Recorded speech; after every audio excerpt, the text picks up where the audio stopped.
So today we've got a very special guest, Liisa Maimon.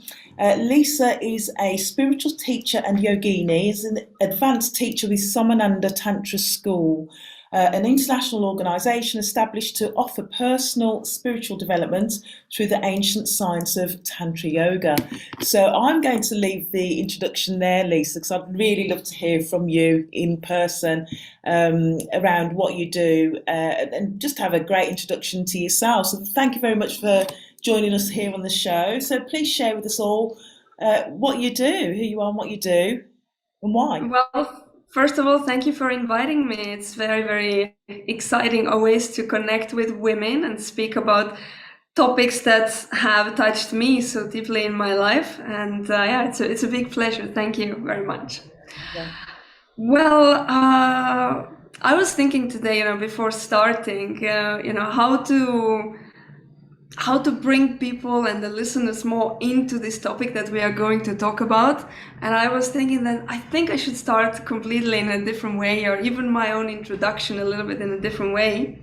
And I wanted to say in the beginning the following, that what I do, or what our school organization is doing, is we are offering solutions to people with their problems and issues that they come across in their lives.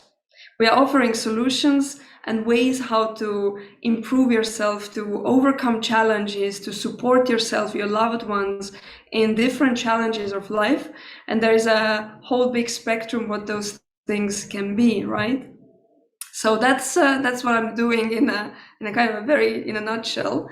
But my own background is is somewhat expected, somewhat unexpected, for somebody to land in a topic or in a field of tantric spirituality. So I was born in Estonia, and I grew up there. I was very much focused on my schooling and education, and did universities of different levels and different degrees and in different countries. And then in 2009, I came across of a tantra workshop that was offered in my town, in the capital there in Tallinn, and a friend of mine mentioned it, and it was a tantra workshop, like a weekend, 2 days. And at that time, I had no prior knowledge about Tantra, but I knew that it had to be something with sex, right? So it caught my attention immediately, because I was like, yeah, I want to learn more about sex. I thought at that time, I've had lots of experiences already, but for sure there is more to see, to learn, and so on. And so my initial motivation back then was very sexually related, actually, like sexual self-development, which brought me to a Tantra course. And that was taught by Somananda, my husband-to-be. Yeah. So that's one of those, life's circumstances. Anyhow, I went to that course and the teaching, and I was just simply blown away by what is possible for a woman to experience sexually if you change certain things, if you learn deeper, authentic knowledge, in fact, and if you disconnect from, I don't know, this magazine type of approach, 5 ways how to get an orgasm, 6 ways how to pleasure your man, and so on, which are also superficial.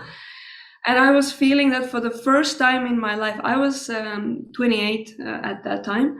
At first time in my life, I was learning something meaningful about sexuality and who I am as a woman, and what is possible in terms of pleasure, but not only. It's just that workshop opened up a door, not just towards a holistic sexuality, but towards spirituality as a whole, because I learned, okay, Tantra is not just sex, and there is way, way more there.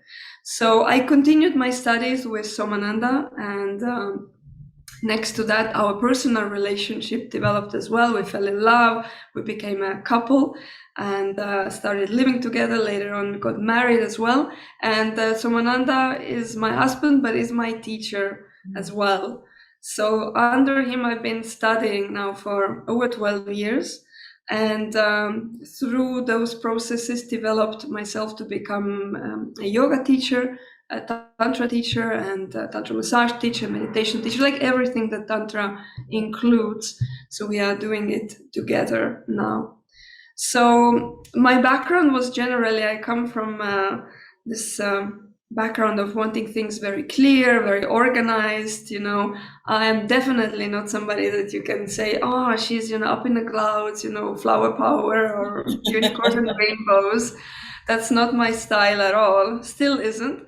But the most amazing thing that I discovered through these teachings was that how clear Tantra is and how much support and knowledge, like, I can't even, I get goosebumps, how much precious knowledge it gives to a human being for just improving and upgrading your life, even if you are not even interested in spirituality and like topics like the mind and consciousness and meditation, even if you just want to have like really fulfilling relationships and discover sexuality and the deeper meanings there and so on. That is just, it's been incredible. So I was like, you give a finger and then the rest of me was gone as well. So we started with my husband then and my teacher. We started a school in Estonia where he was teaching and I was like managing, organizing things in the beginning. And I was at the same time also working in a full-time job in a corporate world in some big, selling medical devices to surgeons in Estonia. Mm-hmm. And at some point, it's just, there is 24 hours a day and you had to choose, right? Okay, where do I put my energy and my emphasis? So at some point, I kind of quit the regular job and just dedicated my time on developing our school and our activities and then becoming a teacher myself later on. So this is how everything started. And since then, we've become indeed an international school. We are doing over 35 retreats, courses, events per year, online and in person as well.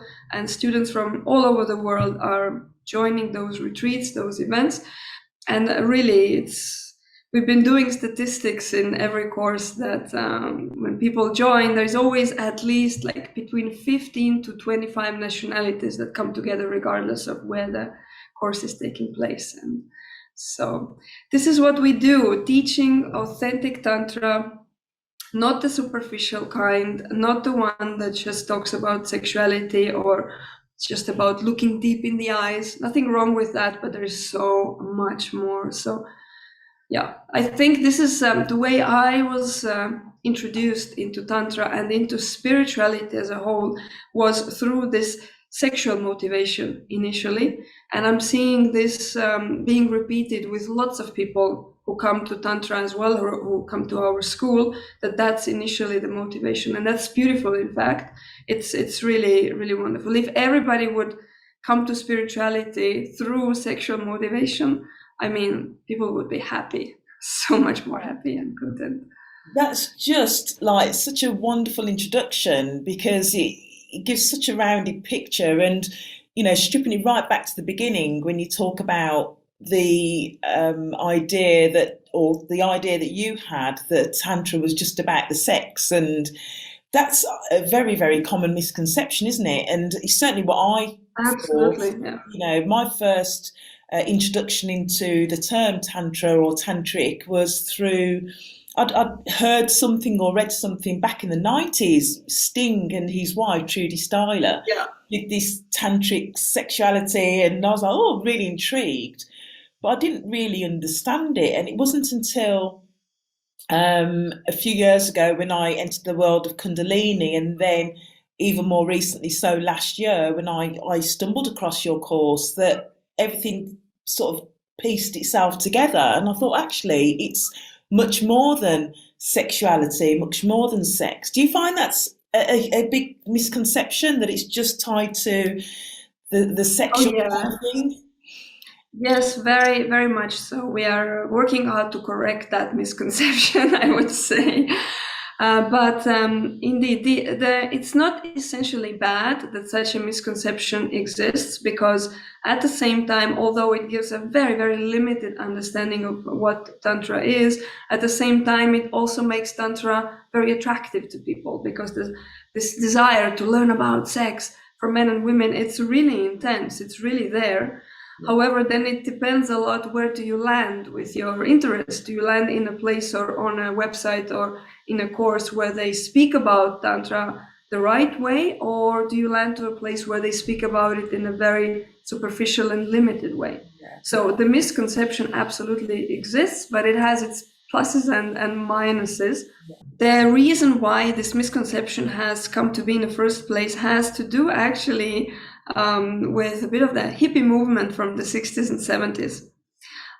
Tantra is one of the very few spiritual sciences which includes sexuality as a practice, as something that you can use for your personal development and development of consciousness foremost. And this is extremely unique in any spiritual tradition, to find sex as an inclusive practice for self-development. Usually we are used to that, okay, sex is something you need to keep away from, right?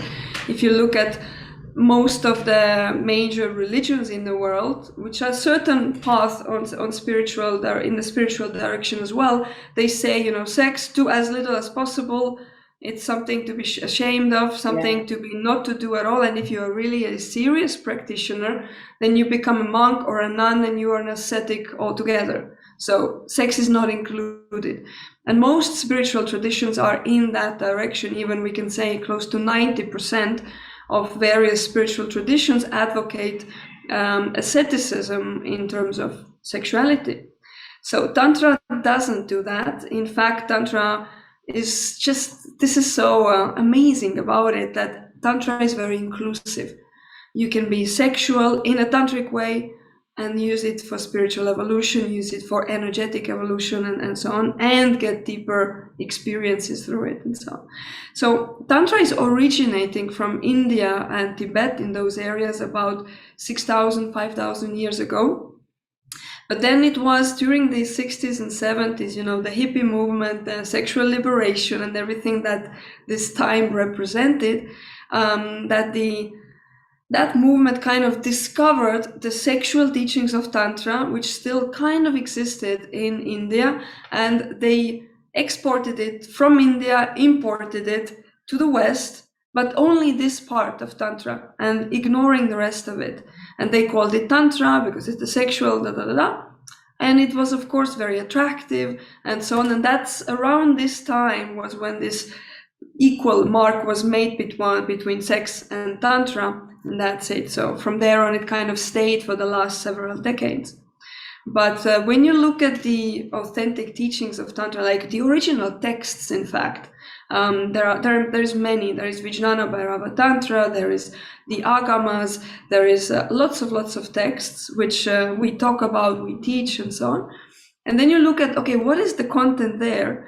Then you find that the sexually related teachings of Tantra are maybe making up just 5, maybe 10% of the all Tantric. Well, that was going to be my next question, like how many elements to the Tantra practice? And I don't expect you to go into all of them, but Yes. how many elements are there? You know, we've got the sexual side and we've got spiritual side. So please elaborate on that for me. Well, actually, the spiritual side is the only side. It's just Tantra recognizing all the different tools that you can use from your life to reach spiritual goals. That's the unique thing. That's why when people ask me, like, how do you define Tantra, like in short, then I would say Tantra is a spiritual science of energy. So Tantric perspective of looking at the world and even the material world, they do not differentiate between material and energetic, because it's very clear that when you look deep enough, everything is energy. Quantum physics has reached to the same understanding already decades ago. You take, I'm sitting here, I've got this wooden desk in front of me. And if you would look deep enough and to the level of the molecules and to the level of the atoms of this material, and you go to the smallest particles inside the atom, then you see that they oscillate between being matter and energy at the same time. And what does that tell us? It's a very paradoxical thing to actually wrap your head around. Okay, so this wooden thing is energy in front of me, this desk is energy. It's very difficult. We are very indoctrinated from birth that material world, and that's what's real, what you can feel and touch. This being locked by the senses, we really, really have that massively ingrained in our brains. But tantrics realized that no, there is much more. They were not locked by their five senses, and they realized that the way the universe and the world is worked out, or how it's made of energy, everything. We can call something matter, but matter is energy, the same way as radio waves or magnetic fields or electricity in your computer right now. Everything is energy. And they went further than that. Tantrics had a spiritual goal after all. So how to reach what is called a high state of consciousness, which means how to build really a connection, not a theoretical one, but an experiential connection to the divine. They realized that us human beings, it's not the end of evolution to be born as a human being, to lead your life, in modern day, doing your usual thing, going to school, maybe creating a family, going to work, maybe running a business, paying your bills, hoping to have enough time for vacation and rest, reaching old age, retirement, and death. Tantrics realized, and not just tantrics, all spiritual traditions realized that there is something inside of us as called the spirit, right? That's where the word spirituality comes from in the first place. And they realized that the meaning or the purpose of human existence, in fact, is to reconnect with your spirit. And then Tantra is one of the teachings, a huge and a vast one, how to create that reconnection. Yeah. And then inside Tantra, there are many, many tools that one can use to reach that connection with your spirit. And Tantra is using the tool of energy. And this is where now we come to the original sentence that I said, Tantra is a spiritual science of energy. Yeah. Spiritual meaning its goal is to reconnect to the spirit, the true self, the high state of consciousness. There is many names in different traditions. And using energy in that process, but in a very, very almost like scientific way. Yeah. We can say that tantrics were Tantra was the physics of spirituality. We have physics right now that we use in engineering, and when you drop an apple from the roof of your house, it will reach the ground, right? The law of gravity, and everybody knows, okay, law of gravity, we know that. And we know in electricity, we are using it on a daily basis. It's a form of energy. You don't smell it, you can't really touch it. You can feel it when you do touch it, but you don't really conducted through something else, isn't it? It's not exactly something else. And we've learned that there is a plus and the minus in electricity, and then we utilized it for the goals that we have. Okay, lighting up the room, using the computer, and so on and so forth. There is 150, 200 years of development with electricity, right? But tantrics looked in the same way like science was looking into many more fields of energy, not just the ones we are accustomed in modern day, but many more that we are not accustomed at all. So we can say Tantra looked into all energy. Mm-hmm. And that's why it's with a very scientific approach. So how can I use this energy for my spiritual evolution, or that energy, and so on? And now coming closer to the question that you asked, okay, so what fields are there inside Tantra? Then, sexuality is one of them, because they recognize sexual energy as a form of energy which can be used, and it's a super powerful energy. It's not just any kind of random energy. It's extremely potent and powerful and can give so much. But besides that, Tantra looked into the science of sounds and the energy in sounds. Mantras are originating from a tantric tradition, in fact, the use of mantras, various kinds. Mantra is a type of sound which you can then use for practice. And the goal of mantras, depending on which mantra you use, the goal is to put yourself into the resonance with the energy of the mantra. And that resonance then is supposed to build your consciousness, such as you have a mantra for opening the chakras. different mantras for different chakras, or you have mantras for connecting with certain forms of energy that you may want to bring more of into your character, into your being, the energy of love, the energy of courage, the energy of high states of consciousness, and so on, and therefore mantras. But Tantra went even more than that with the science of sound, also looking into music and the sounds from music. There's a whole amazing tradition in Tantra with music and tantric musicians who studied with masters for about 20 years. And then the incredible thing was that once you were a disciple for some 20 years, you were learning how to play the Rudravina, which is an instrument resembling a modern day guitar a little bit, or sitar as well. So it has 7 strings. And then the day came when it's time to test your skills. Are you still a disciple, or did you reach a level of excellence and you can be called a tantric musician? And then the test was the following, that you were approaching masters, accomplished masters. They were sitting in front of you, and you were sitting on the floor, on the ground as well, with your Rudravina. And then in front of you was an oil lamp, like about a meter away, was an oil lamp which was unlit, not burning. And the assignment was that you needed to play the raga. Raga means a certain specific piece of music. You needed to play the raga of fire. And light, you know where I'm going with this already? Light the oil lamp with the energy of the music. Right. Okay. And that takes super high level of mastery. That takes not just getting your, the tones right on the instrument, but actually it requires that you control the sound with your consciousness. Wow. And So you can manifest it physically in the physical world by lighting the oil lamp.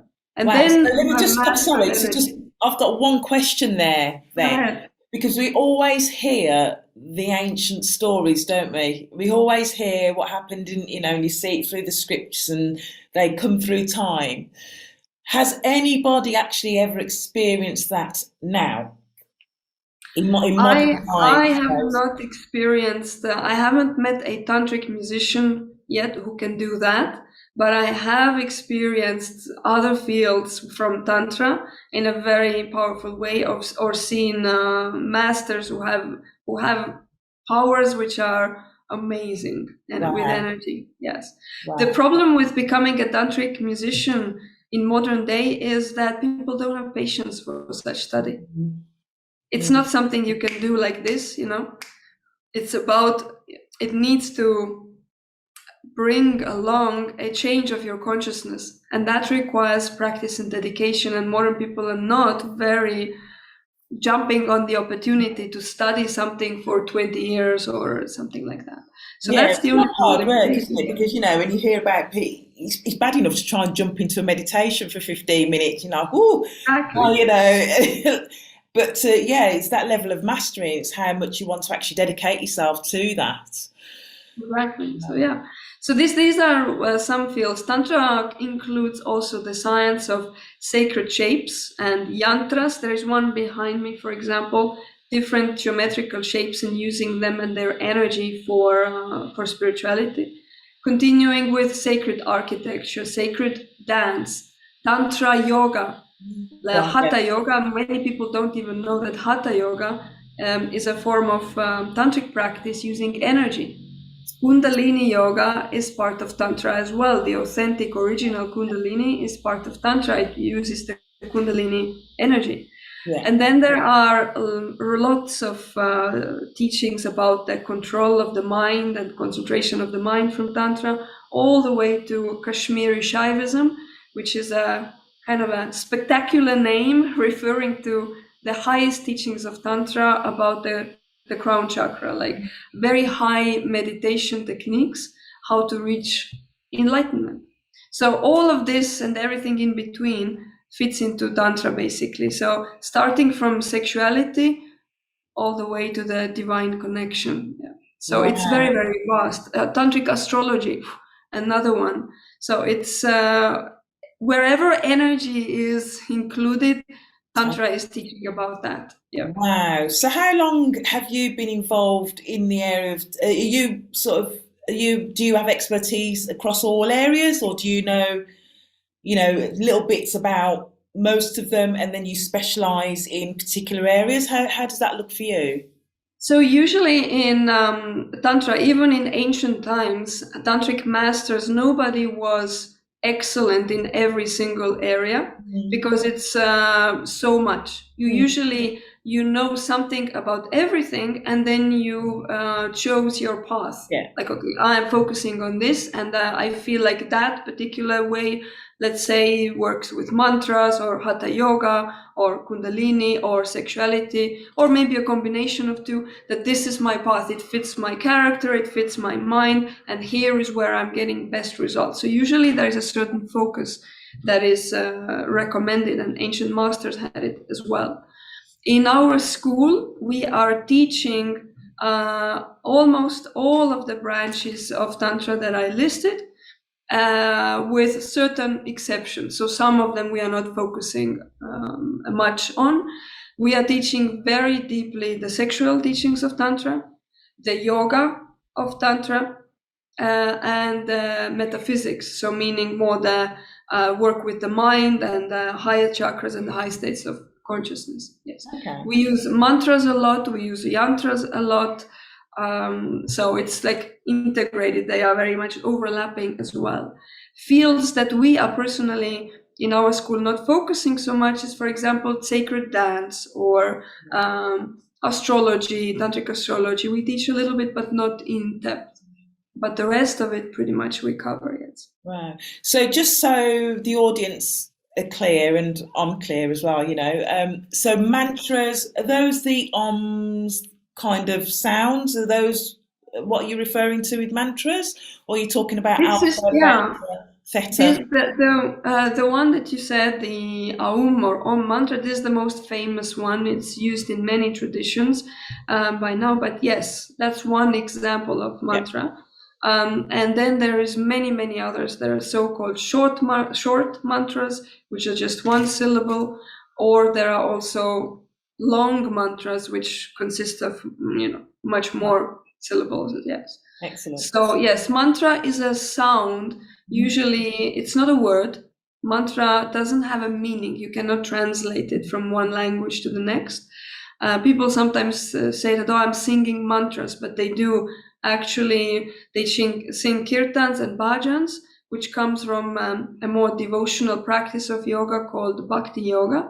Yeah. And there are certain mantras sometimes in those songs or those texts, but often also just words which are having a meaning. So mantras don't have meaning, they carry energy. Energy, right, okay. Yeah.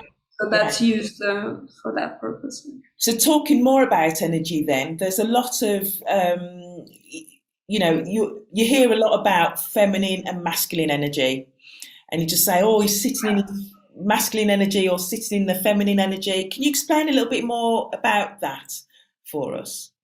What does that mean? This is a fascinating topic and a very important one, in fact. So there is masculine and feminine energy, but not necessarily in the way we stereotype it, saying that if a person is soft and kind of sweet and calm and mellow, that means it's femininity. But if a person is manifesting more intense and strong and like maybe aggression and macho type of intensity and so on, that's masculine energy. That is not the case, in fact. On our everyday human level, we say that, but that's because we don't know better, usually.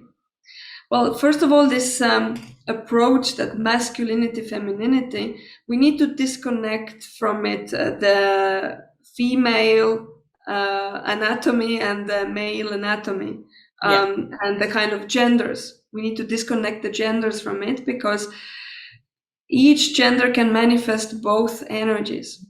So the origin of all of this, first of all, this masculine, feminine, plus minus Shiva Shakti, Yin Yang, and so on, is coming from the understanding that the same energy that Tantra used, like all these different energies, that Tantra used to learn, to discover, and then use for spiritual evolution, they realized that when they looked deeper, that energy has a certain polar nature.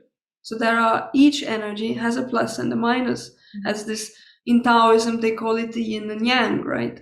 And you can't get over it, or the feminine and the masculine. Even if you take a type of energy that we are very comfortable with or very accustomed to use, electricity, plus and minus, and that's the nature of it. So that's the nature, this polarity is the nature of all energies pretty much. And that's where this masculine energy, masculine versus feminine concept is coming from. But I know you were probably asking more in the direction of, okay, what does it mean practically for modern day women and men? But that's good to get a good overview there. Yeah, no, that's a great introduction into it. And yes, you're right. We're going to go, what does that mean for men and women? Yes. So in modern day, according to the tantric teachings, actually, what we see in the world is very much the lack of the archetypical masculinity, and we see an flooding of Shakti, or just energy, feminine aspect in general. And now, before anybody who is, maybe defensive about women and their rights and so on, hold on for a moment. I'm still not talking about those things. I'm still in a more, let's say, zoomed out metaphysical level. But if you don't understand the metaphysical level, you cannot understand what is happening in our daily life level or in our society as well. So the polarity, there are two ultimate polarities as well, where the Shakti is described as energy, and Shiva, the plus side, is described as consciousness. And both are needed always. Both polarities need to exist equally, like two wings of the bird. For the bird to fly, the wings need to be developed equally.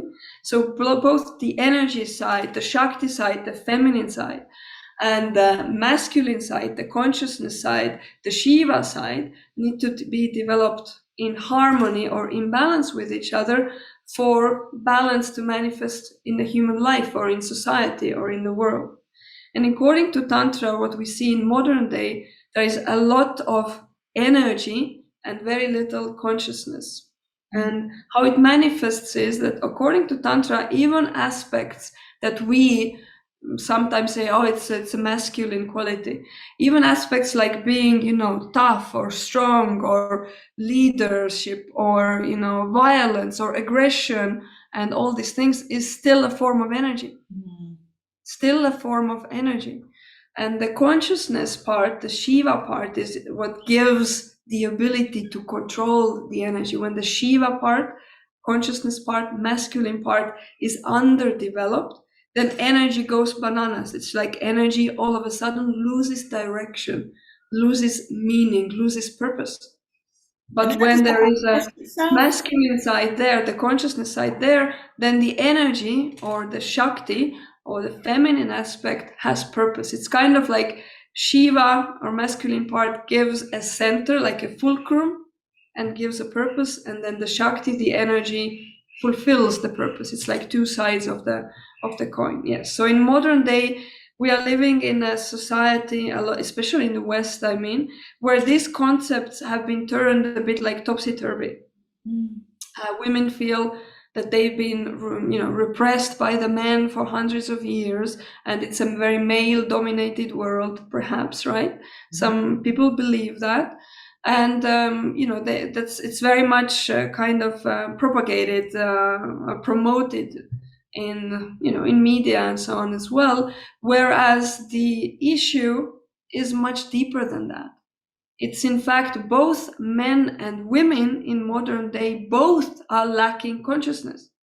So they are both manifesting more the energy aspect rather than the centeredness aspect. So both men and women are, I'm just going to use a bit of a joking expression, but running around wild, but lacking that centeredness which spirituality gives them. Okay, so that's a really great eye opener for me because I fell into, or do fall into, the typical sort of idea of feminine and masculine energy. So thank you for that. So, on a practical level, then, what can we all do to make sure that we are equally growing those wings and we are in the energy and the consciousness on a daily basis? What would that look like practically?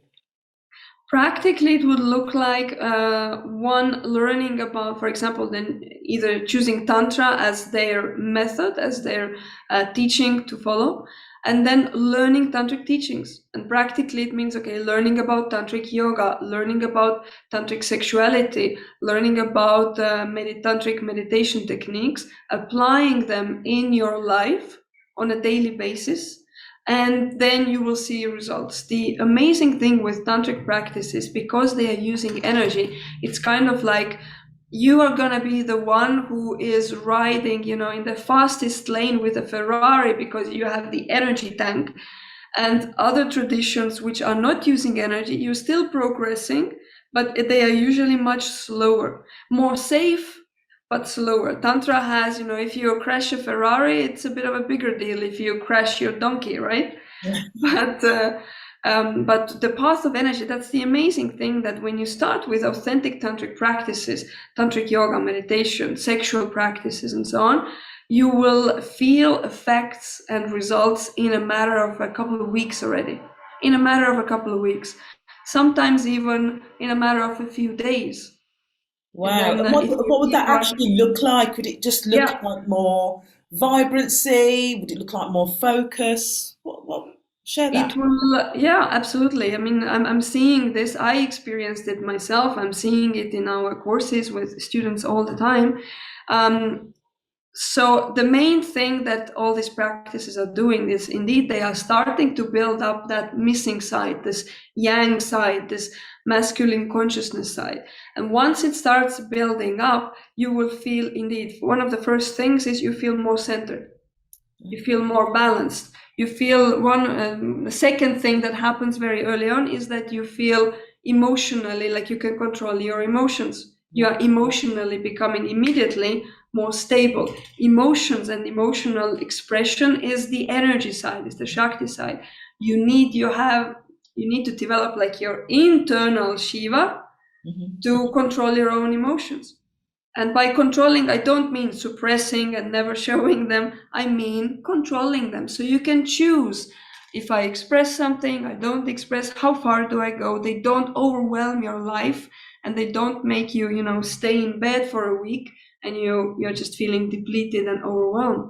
So emotional control, mental control, having clarity, getting out of depression, chaotic mind, sorting out your life, finding what your purpose is, finding, okay, now I have clarity to figure out what I need to do, decide maybe about my family situation or my work situation or my financial situation, and so on and so forth. So you will start living the balanced life, the so-called, like the golden middle. That's where vibrancy is, that's where health is, that's where happiness is.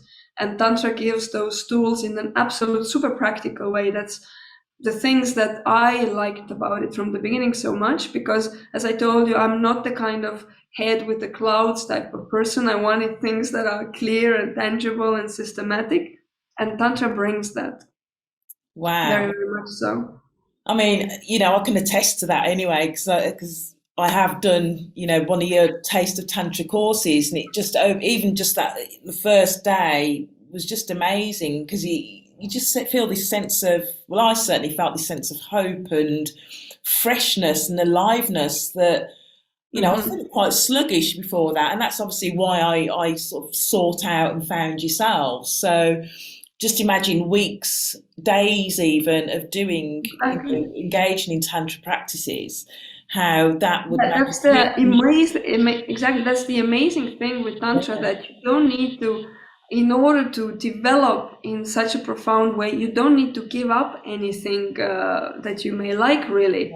Whereas if you want to take some other tradition seriously, you want to be serious in Buddhism or Christianity or Judaism, or even there are some, lots of ascetic traditions of yoga where you just need to exclude yourself from society. If you want to be a serious practitioner, you should meditate in a cave for 20 years or be in a monastery and so on.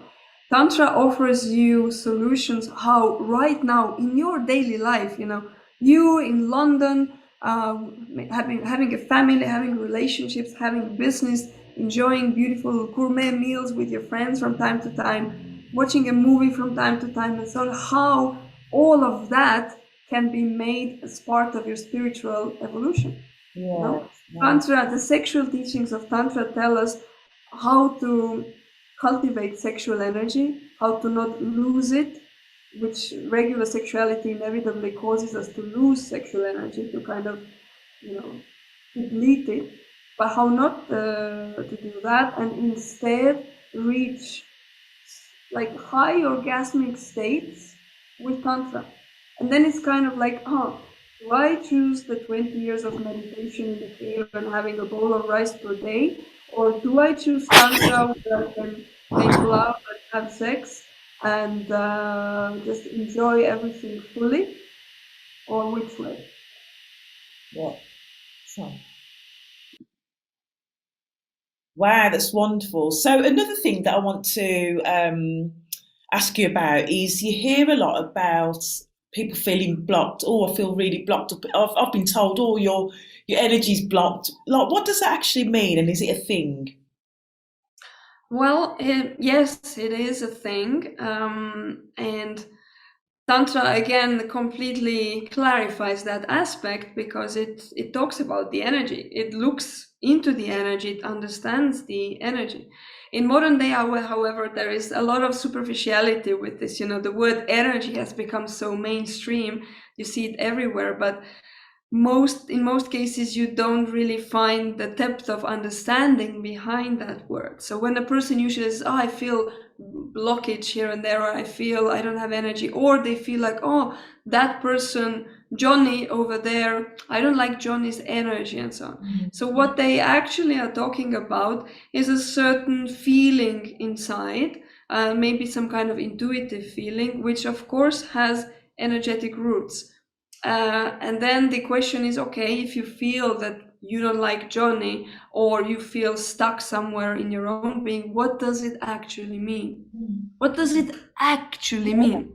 Where is it? Where is this, let's say, blockage that you say? Is it physical? Where is it?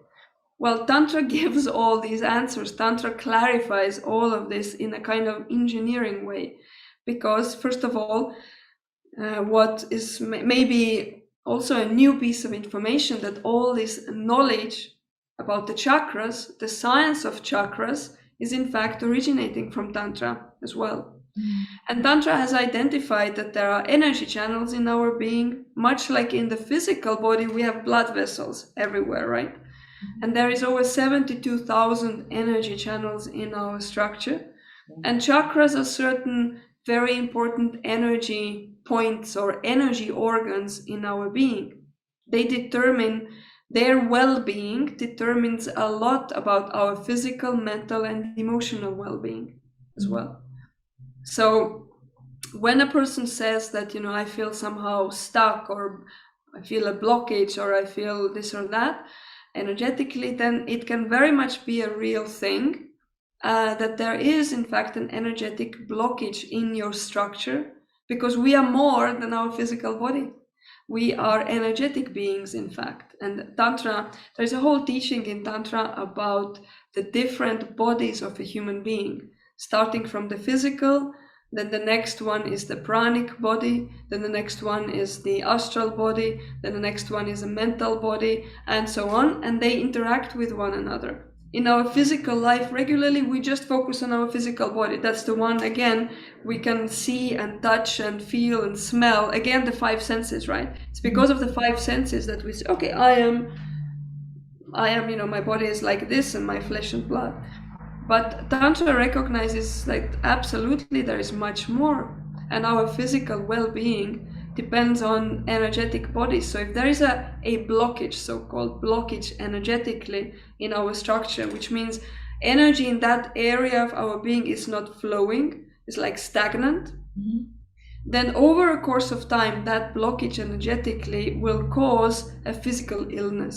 Right. So, for example, you have an infection somewhere, or a classical thing that women may have is when there are certain blockages in the lower chakras, it may manifest as lack of energy, lack of vitality, being fatigued constantly, or even gynecological issues such as having candida or yeast infection regularly, or cystitis, bladder infection, or even more severe towards cancer as well.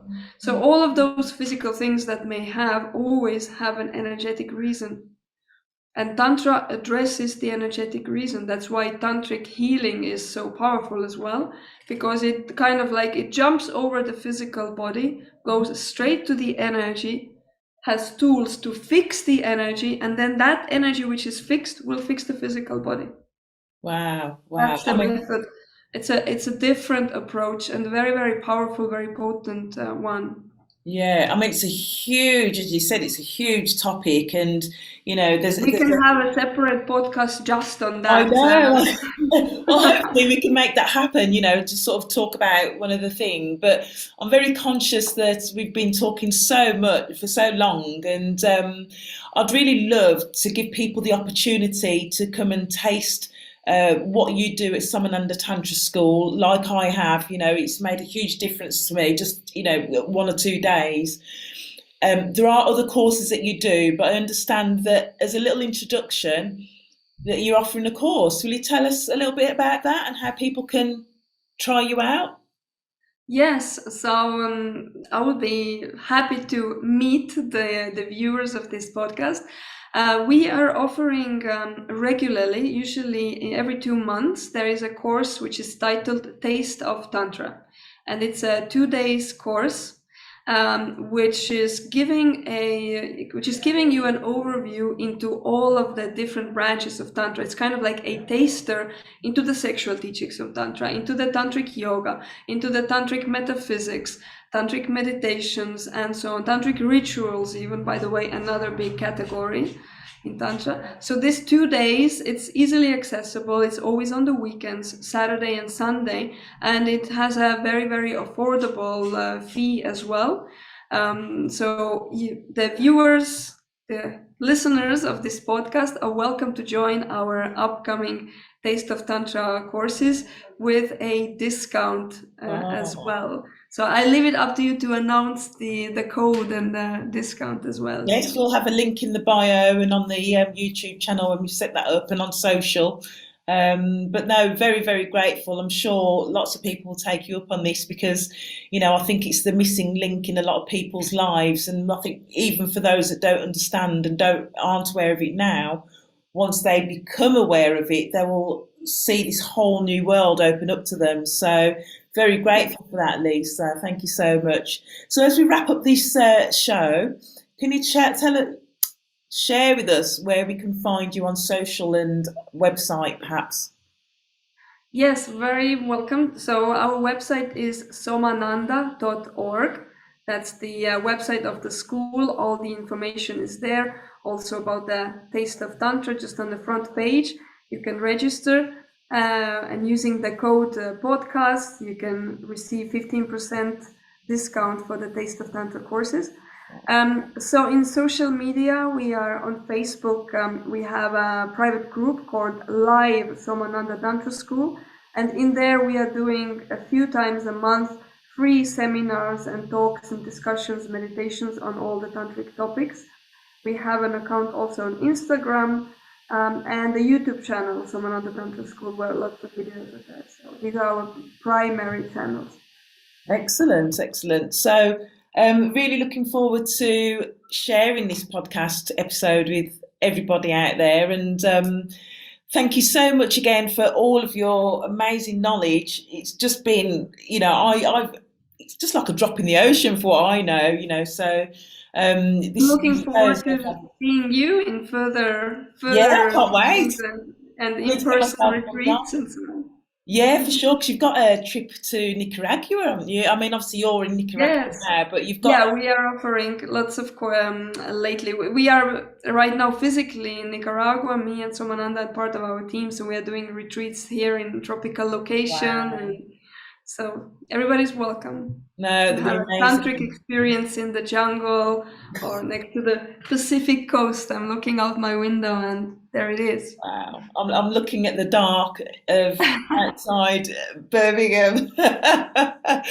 Lisa, it's been such a pleasure. Thank you so, so much. And as I say, I can't Thank you. wait to jump on one of your courses again and hopefully, come out to Nicaragua or somewhere equally as exciting and come and experience the fullness of what you've got to offer at Somananda Tantra School. I'm really excited for that. So Thank you so much, and I hope to be in touch. And thank you for inviting me. thank you.